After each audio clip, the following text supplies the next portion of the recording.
Fala pessoal, beleza? Tudo bem? Então aqui é Flávio, Químico, mais uma vez, na semana 8, e a gente vai dar continuidade então aos nossos estudos sobre termoquímica, tá? Mas essa aula, o que a gente vai fazer, basicamente, é a resolução de alguns exercícios, de algumas atividades dentro do seu volume 6, principalmente no que diz respeito à hora do estudo, tá? Então todos os exercícios vão ser dessa seção do seu livro, inclusive as tarefas que eu vou deixar para você depois, beleza? Então hoje vai ser como que uma revisão zona de tudo aquilo que a gente já viu até o momento, tá bom? Vamos lá. Admitindo-se que a reação, aí tem a reação dada ali, se completa no sentido indicado, assinale a alternativa correta, tá? Tô tendo umas construções aqui do lado, mas enfim, ó, o que eu gostaria que você prestasse atenção? Então aqui eu tenho meus reagentes e aqui eu tenho os meus produtos. Como produto, eu tenho calor também. Então, o que isso me indica? Indica que essa reação está liberando calor. Tem calor sendo liberado para o meio. Lembra como é que se chama o tipo de reação quando tem calor liberada para o meio? É uma reação exotérmica, né? Então, ele fala assim, ó. Há menos energia armazenada nos produtos do que nos reagentes. E aí, é claro que essa alternativa está correta, né? Tem menos energia nos produtos do que nos reagentes. Porque, eu estava pensando ao contrário. Porque os produtos, né, você tinha um monte de energia nos reagentes. Aí aquilo reagiu, né? Lembra? Quebrou as ligações, formou novas ligações e liberou energia para o ambiente. Para eu poder liberar energia, uma quantidade dessas energias que estava no reagente foi para o produto e uma quantidade foi para o meio ambiente. Se eu perdi uma quantidade para o ambiente, então quer dizer que os produtos eu tenho menos energia. Então, consequentemente, o item A é o que está correto, tá? A quantidade de calor liberado independe do estado físico? Não, depende, a gente já viu isso em aulas anteriores. Trata-se de uma reação exotérmica e não endotérmica. A quantidade de energia liberada independe da massa, é uma propriedade extensiva, depende da massa sim. A combustão de 228 gramas de produto de CO2 produz... Aí você vai ter que fazer o coeficiente estequiométrico, enfim, não tem necessidade, já que a gente já achou o item correto, beleza? 4. Um dos princípios que serviram de alicerce no estudo e na evolução da termoquímica foi o princípio de Berthelot, que pode ser enunciado da seguinte maneira. Quando num sistema químico se processam diversas reações, sem intervenção de energia externa, realiza-se primeiramente aquela que desprender maior quantidade de calor. Eu tenho várias reações químicas acontecendo, tá? Qual que vai acontecer mais rápido? A que liberar mais calor. Beleza, fechou. Baseando-se nesses princípios e nos dados da tabela a seguir, pode-se afirmar que quando o gás hidrogênio se encontra em presença de... E aí você tem todas essas reações dadas aqui nessa tabela, né? Flúor, cloro, bromo, iodo e nitrogênio. Forma-se primeiramente o hidreto de... Hidreto porque tem um hidrogênio com outro elemento químico, né? Sendo que o outro elemento químico é o mais eletronegativo. Mas enfim. Então...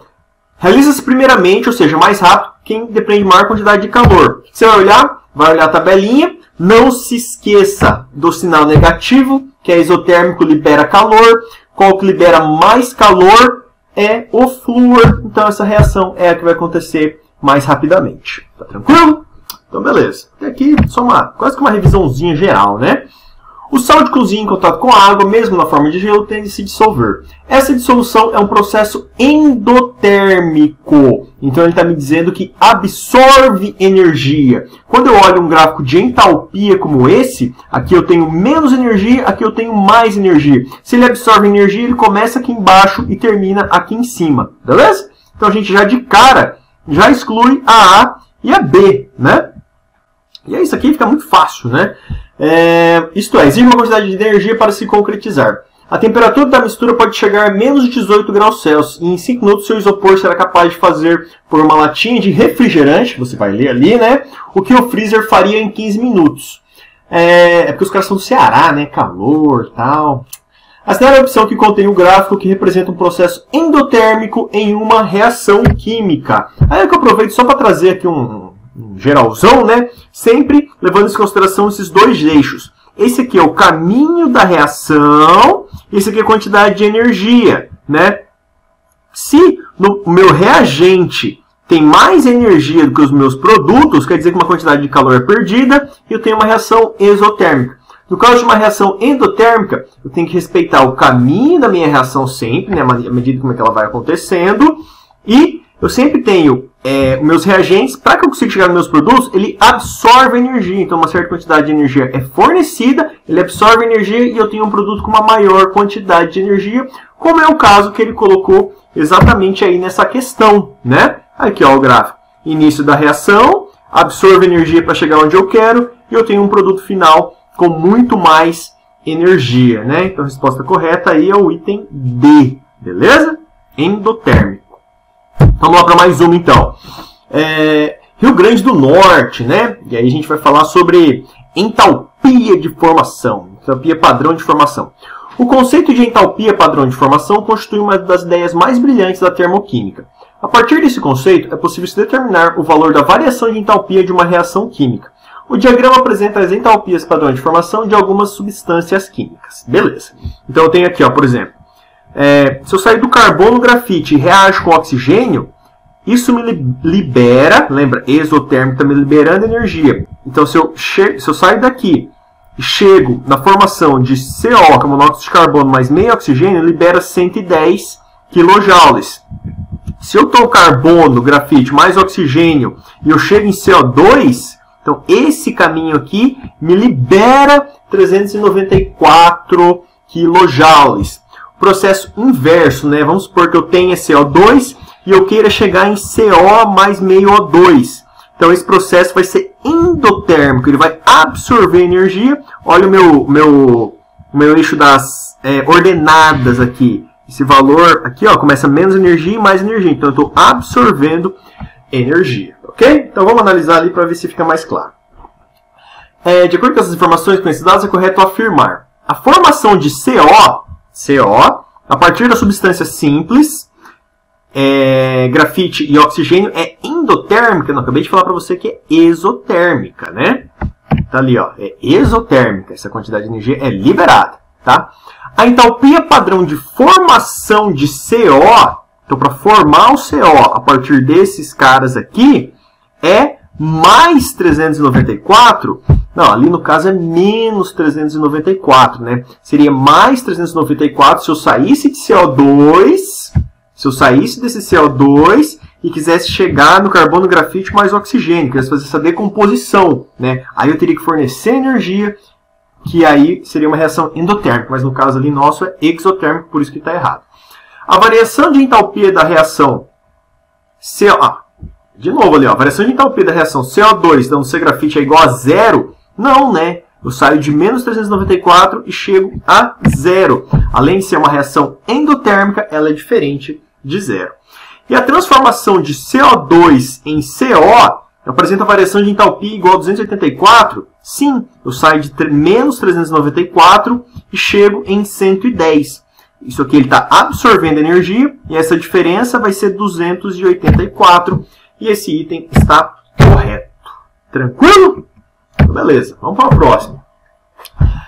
Essa aqui é uma questão que é muito comum em avaliações externas do tipo Enem, tá? Então preste bastante atenção aqui, que ela é muito mais uma sacada assim, de entender algumas informações, agregar algumas questões, do que ter que fazer muitos cálculos, muitas contas. Você pode fazer muita conta, mas a gente vai tentar fazer de um jeito mais simplificado, tá?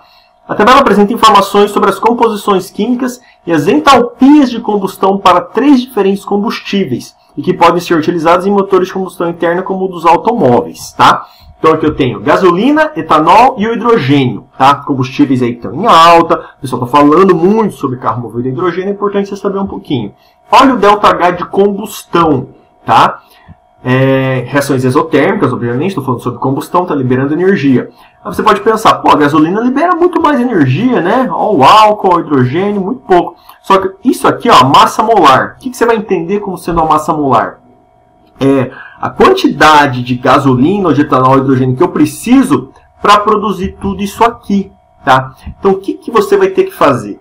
Por grama, por massa, eu tenho que ver a quantidade de energia que é liberada, tá? Então, o certo seria você fazer assim, para 1 grama de cada um desses, quanto de energia que é liberado, que é mais ou menos a ideia que a gente vai tentar trazer aqui, tá? Então, ele pergunta assim, ó, com base nas informações apresentadas e comparando esses 3 combustíveis, é correto afirmar que ele pergunta tanto relacionado à eficiência energética, a gente pode pensar assim que é o que a gente está visualizando, quanto ao impacto ambiental, tá? de cara a gente já matava. Por quê? A gasolina, ela produz CO2 na sua combustão, né? Lembra, tem o carbono, hidrogênio, hidrocarboneto, enfim, né? Eu reajo com álcool, sempre produzo CO2 mais água aqui, ó. CO2 mais água no etanol aqui também. Ambos, gasolina e etanol, liberam CO2, então eles já são mais maléficos ao meio ambiente. Olha o hidrogênio. Hidrogênio mais oxigênio vai me dar água como produto final. Olha só que maravilha, né? Então, se você tivesse hidrogênio como combustível, ele seria uma ótima eficiência, né? Ele seria uma ótima solução ambiental. Então, de cara, a gente já matava, né? O hidrogênio é que apresenta menor impacto ambiental e maior vantagem energética. E aí, para a gente fazer essa questão da vantagem energética, muito simples, ó. A gente pega, divide a quantidade de energia que me libera na quantidade de massa que eu preciso, tá? A gente vai fazer uma relação entre energia e quantidade. Energia e quantidade, energia e quantidade. E a gente vai ver o que libera mais energia por quantidade. E é só dividir um pelo outro. Ó. Eu divido esse valor por esse por esse, esse por esse. Eu coloquei os valores da divisão exata aqui, só para a gente poder discutir isso um pouco mais.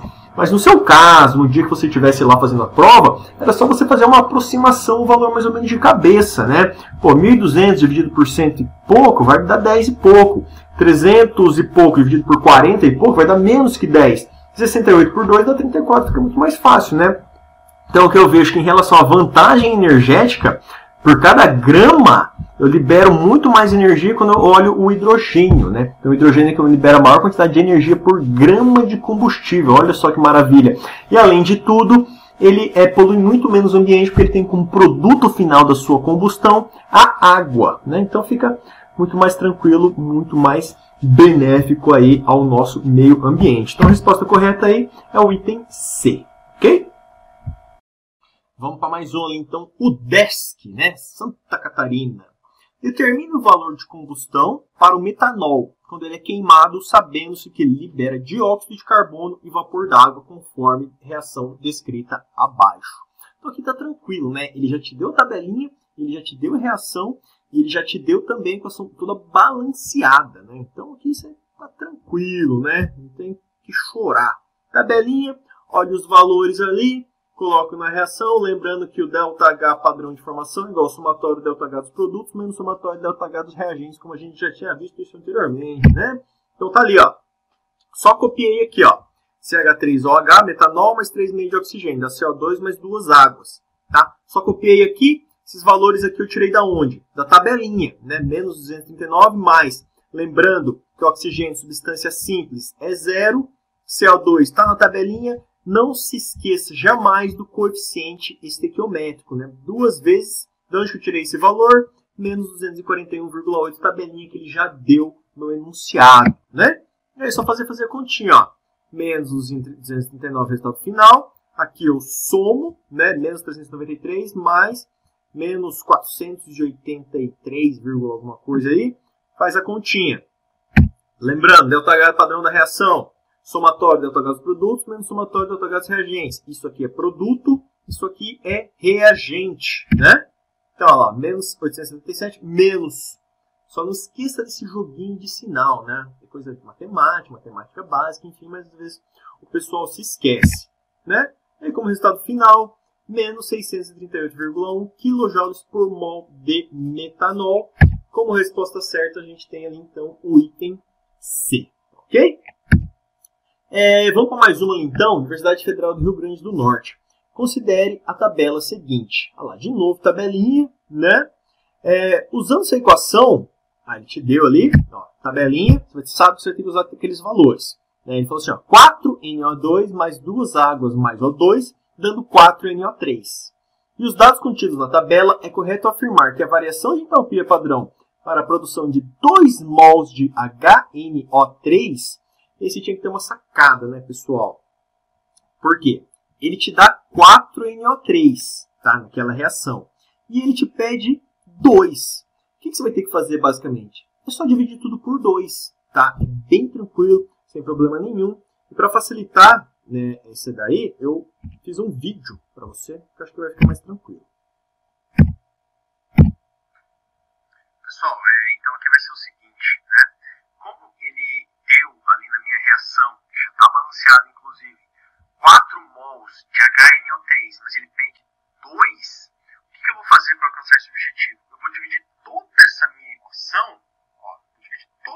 equação por 2. Então isso aqui eu divido por 2, isso aqui eu divido por 2, isso aqui eu divido por 2, lembrando que aqui tem um 1 na frente, vou colocar ali só para ficar mais claro. Isso aqui eu divido por 2, né? Então uma equação, tudo dividido por 2, que é como eu quero, então vai ficar assim, ó, 2NO2 gasoso, mais 2 por 2 dá 1, né? Então, só para ficar mais claro aqui, 1H2O líquido, aqui vai me dar meio O2 gasoso, dividido 4 por 2 vai dar 2HNO3 aquoso, tá? E aí é só você fazer as continhas olhando ali na tabelinha. Então você vai olhar o ΔH padrão de formação em kJ por mol do NO2, do H2O e do HNO3, tá? E a gente vai fazer aquelas continhas que você já sabe, tá? Então, 2 vezes eu olho ali no valor da tabelinha. Então aqui é mais 33, mais uma vez, eu vou colocar aqui para você ficar mais claro, eu olho da água, menos 286, mais meio, oxigênio, lembra quanto que era? Substância simples, era 0. E 2 vezes HNO3 novamente na tabelinha, menos 207. 2 vezes 33, isso aqui vai me dar 66. Mais menos 286. Mais, isso aqui vai me dar 0. 2 vezes menos 207 vai dar menos 414. Mais com menos vai dar menos. Então vai ficar 66 menos 286. Aqui menos 414. Né? 66 menos 286 vai me dar menos 220. E aqui menos 414. Lembrando que o ΔH, né, que a gente quer calcular, padrão ali, enfim, né, é o dos produtos menos o dos reagentes. Então, menos 414 menos, isso aqui vem da fórmula, né, menos 220. Então, meu ΔH padrão vai ser menos 414, menos com menos vai dar mais 220. ΔH padrão para essa reação, para 2 mols, que foi como ele pediu, vai dar como resultado menos 194 kJ. Beleza?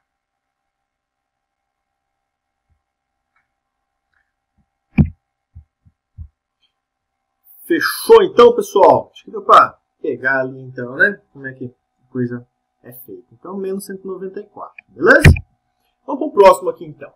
É possível sintetizar o metano gasoso a partir da reação de carbono com hidrogênio gasoso. Considere os valores da variação de entalpia nas condições normais de temperatura e pressão expressos nas seguintes equações, e ele te dá 3 equações. Então aqui a gente vai utilizar a lei de Hess, tá? Para resolver a equação. Então a gente tem uma equação que a gente quer chegar, e a gente tem as outras equações que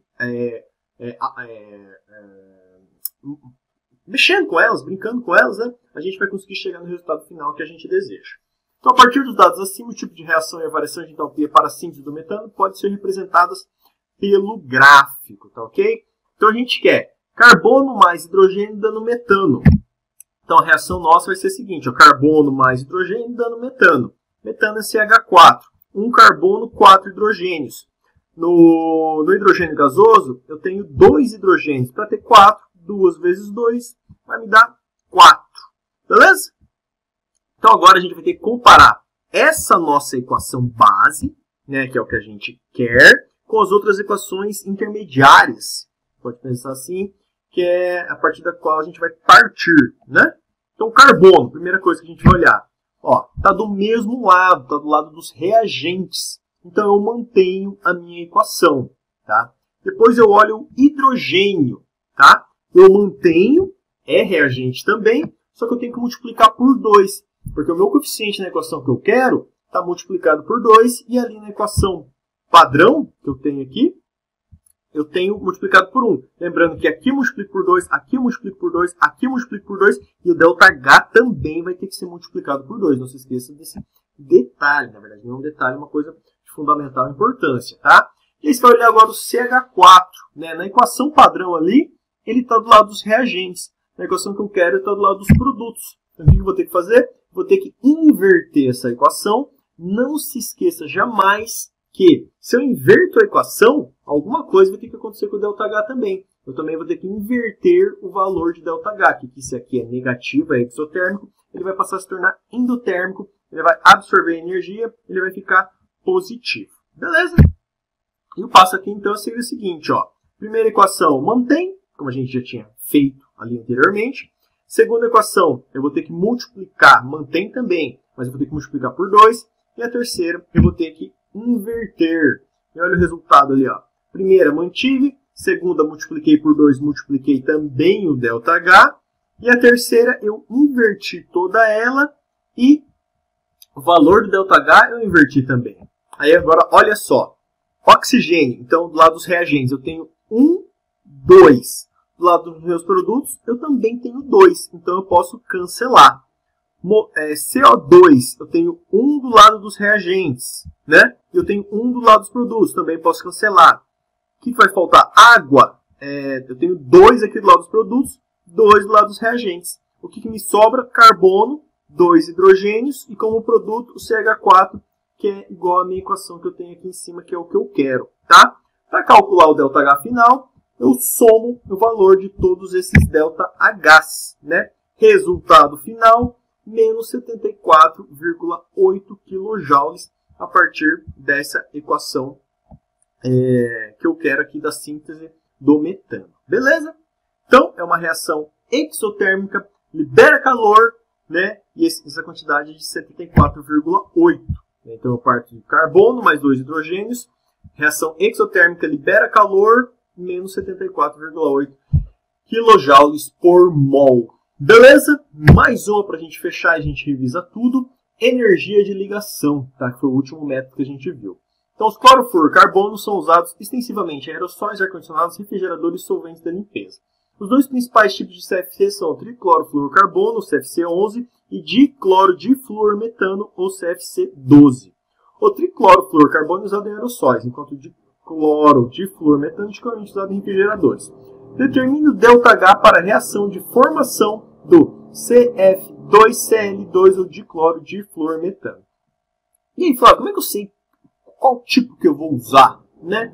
O tipo que você vai usar, o método teórico que você vai utilizar para a determinação do valor do ΔH, vai depender do tipo de informação que ele me deu, obviamente, né? Estava claro, ó, que ele estava te dando energia de ligação. Ele disse aqui que a energia de ligação se refere a ligações que são rompidas e a ligações que são formadas. Não sei se você se lembra disso. Então, é importante você determinar que tipo de ligação que eu tenho entre cada um dos elementos, cada um dos compostos que participam dessa reação, tanto nos reagentes quanto nos produtos.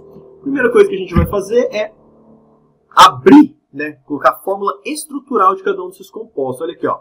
CH4, então tem um carbono ligado a 4 metanos. Ligação carbono-hidrogênio está aqui, ó, 413. Então, 1, 2, 3, 4, a gente vai fazer isso para todos os outros, né? Cl2 tem ligação Cl, só não esqueça do coeficiente estequiométrico, aqui eu tenho 2, né? Mais 2F2, então ligação flúor-flúor, que tem aqui também, né? E eu tenho 2 mols, não esqueça do coeficiente estequiométrico. Depois, carbono, 2 flúors, 2 cloros. Tá aqui o bicho. HF, eu tenho 2 também, 2 HCl. Essa questão ela é bastante trabalhosa, tá? Ela não é muito difícil não, mas ela é muito trabalhosa. Então, a gente tem ali, ó, ligações rompidas e ligações formadas. Então aqui eu tenho 4 ligações carbono e hidrogênio. A gente multiplica por 4. Aqui eu tenho 2 ligações Cl-Cl. 2 ligações flúor-flúor. Aqui eu tenho 2 ligações cloro e carbono. Ele deu todas essas informações aqui, né? Então, se você organizar basicamente tudo isso, né? Como está colocado ali, ó. Organizei todas as informações. Agora eu pego o valor de cada uma dessas ligações, como está colocado ali. Multiplico pelos respectivas quantidades de tudo isso, né? Aqui eu tenho 4 ligações. Aqui eu tenho 2 por causa do coeficiente estequiométrico, né? Aqui, ó. Enfim, coloco todos os valores ali. Faz todas as continhas, 4 vezes 413, 2 vezes 239, 2 vezes 154, 2 vezes 485, 2 vezes 339, 2 vezes 565, 2 vezes 427. Somo tudo isso, né? Então eu tenho que a energia nos meus produtos é muito maior que a energia nos meus reagentes, né? Então eu tenho que a energia liberada é maior do que a energia absorvida, né? Como produto final. Então, como resultado final, eu tenho um saldo energético de 1.194. Então, eu tenho muito mais energia que foi liberada aqui nos meus produtos que a energia que eu precisei dar para os meus reagentes. Então, aqui, desse lado, eu tenho muito mais energia do que nesse, né? A energia absorvida foi menor que a energia liberada. A energia liberada para o meio foi de menos 1.194 kJ, conforme ali o item C, então. Beleza? Pessoal, bom, como tem muita coisa para ser feita, né? A melhor maneira de aprender isso aí realmente é tentando praticar e ver isso aí. Então, eu vou deixar como tarefa para vocês, das páginas 26 e 36, todos esses exercícios aí, ó. 5, 7, 9, 13, 26, 27, 43, 44, 45 e 48, tá? Você vai conseguir praticar bastante desses, você vai ver que vários desses são bastante teóricos, então às vezes você dá uma olhadinha no enunciado, você já consegue resolver, mas é importante tentar praticar isso aí, que lá na live a gente responde essas atividades. Beleza, galera? Espero que tenha ajudado, valeu, um grande abraço e até a próxima, ok? Um abraço, tchau, tchau.